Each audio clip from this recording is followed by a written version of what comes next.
And at the surface, we know the crust, it's made up of rocks. We see that in our everyday lives. Rocks like sandstone and granite, many different types of rocks we're familiar with. We see those every day.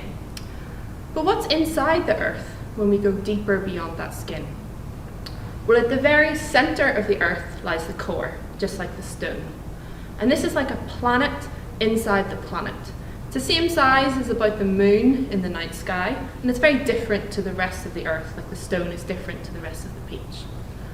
The core is entirely metallic.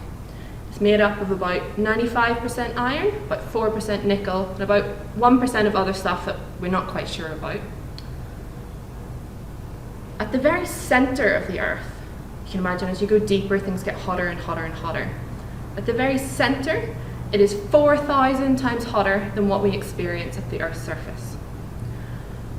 You might think because it's so hot that the very center would be liquid, but it's not. It's actually solid. The inner core is solid because think of all that enormous pressure that's weighing down on that core. All that weight of the rock above makes that inner core solid.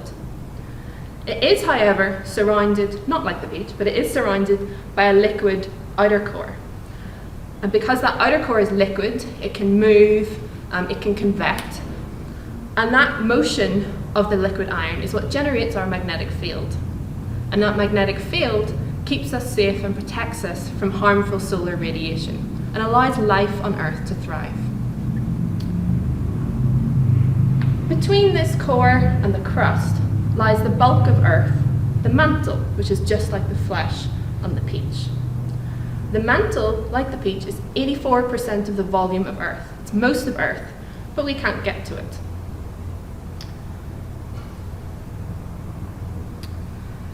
Inside the Earth in this mantle, if you've watched a few Hollywood movies, you might think it's a whole load of bubbling magma, but it's not. It's actually solid rock. And it's actually made up mostly of a mineral called olivine. I've gotten this sample here. And you can see this sample of olivine, that it's a very vivid shade of green, which means the inside of the Earth, most of the Earth, is actually green. You think about that. Now the properties of that rock, we think that rock is solid, but it behaves in different ways, the Earth's interior. The properties of it are actually quite similar to silly putty. So I've got some here in my hands, and I'm just going to play with it to get it into a ball. So at the surface of the Earth, where it's quite cold, and if we have rapid deformation at the surface, if I pull quickly, you can snap that putty. So that's brittle fracture, failure, and that's just like an earthquake, so fault rupturing at the Earth's surface.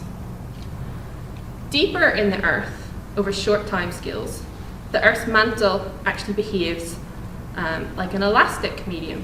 And that's kind of like this being like a bouncing ball or a tennis ball. So I'm just going to bounce it, probably can't see over here, and I catch it again. So it recovers quickly. Over very long time scales, over geological time.